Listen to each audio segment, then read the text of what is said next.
尿病嘅形成同日常飲食係有密切嘅關係，所以保持健康飲食嘅習慣可以預防同埋控制糖尿病。咁樣患者係咪需要戒口或者節食呢？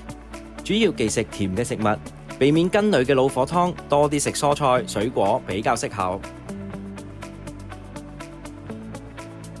糖尿病患者喺飲食方面有以下6大原則：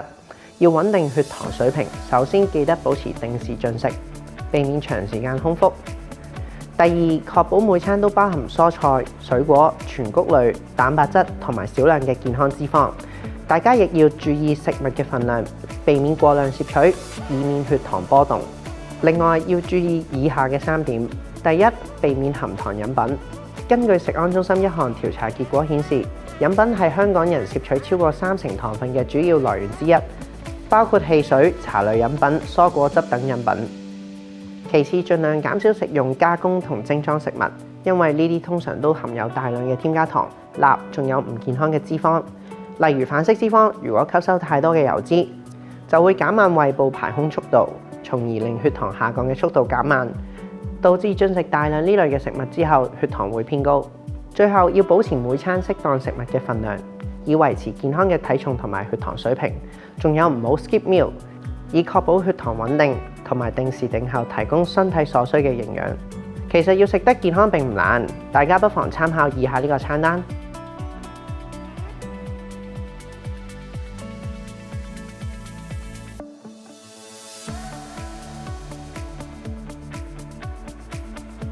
一餐只係食白米飯，的確可以導致到血糖飆升，因為白米飯屬於高澱粉質嘅食物。澱粉喺消化嘅過程當中會轉化成葡萄糖，進而導致血糖水平上升。不過我哋都唔可以長期缺少碳水化合物嘅攝取，因為碳水化合物係人體必須要嚟維持能量供應俾身體各部分，以及穩定血糖。如果係糖尿病患者，可以考慮控制每餐白米飯嘅攝取量，或者選擇全穀類嘅米飯，或者其他低升糖指數嘅食物作為代替。當然可以，但要注意進食嘅份量，例如粥、糙米、麵類等，建議男士就食大半碗，女士食半碗左右。番薯嘅話，男同女均為一餐大概拳頭份量，約半碗至到大半碗。根據2018年美國一項研究發現，喺15名嘅參加者當中，分別先攝取蔬菜同蛋白質，再攝取碳水化合物嘅參加者，同先攝取碳水化合物嘅參加者相比，前者嘅血糖水平較低。換言之，假設你先食蔬菜或者沙律，再食雞胸肉或者豆類呢啲蛋白質，最後食全穀類同番薯，一般而言，呢種嘅進食順序係有助減緩碳水化合物嘅消化速度，從而降低血糖嘅上升速度。其實糖尿病患者無需太擔心食水果導致到血糖超出水平，因為唔同嘅水果嘅升糖指數都可以唔同。我哋應該揀一啲低中升糖類嘅水果，例如蘋果、啤梨、橙、桃、奇異果、士多啤梨等等，盡量避免高升糖類嘅水果，例如西瓜、榴蓮、荔枝、龍眼等等。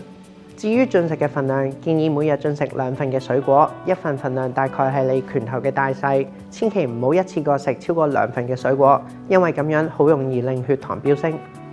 時間方面，最好喺飯後或者餐與餐之間進食。雖然膳食纖維都係碳水化合物，但係纖維唔會被腸道吸收，而且可減緩食物消化嘅速度，有助飯後穩定血糖，同時都增加飽足感。不過盡量避免喺晚上同瞓覺前大量食生果，以免對血糖造成影響。同時進食嘅時間都要按個人飲食習慣而定。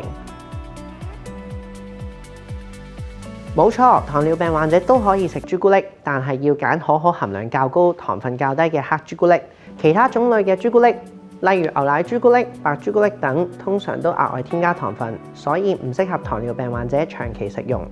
咁點解低血糖嘅時候唔適合食朱古力呢？因為朱古力嘅脂肪含量較高，會導致到葡萄糖吸收較慢。除咗黑朱古力，糖尿病患者都可以考慮其他零食嘅選擇，包括烤焗嘅堅果、全麥麵包、餅乾、無額外加糖嘅乳酪等。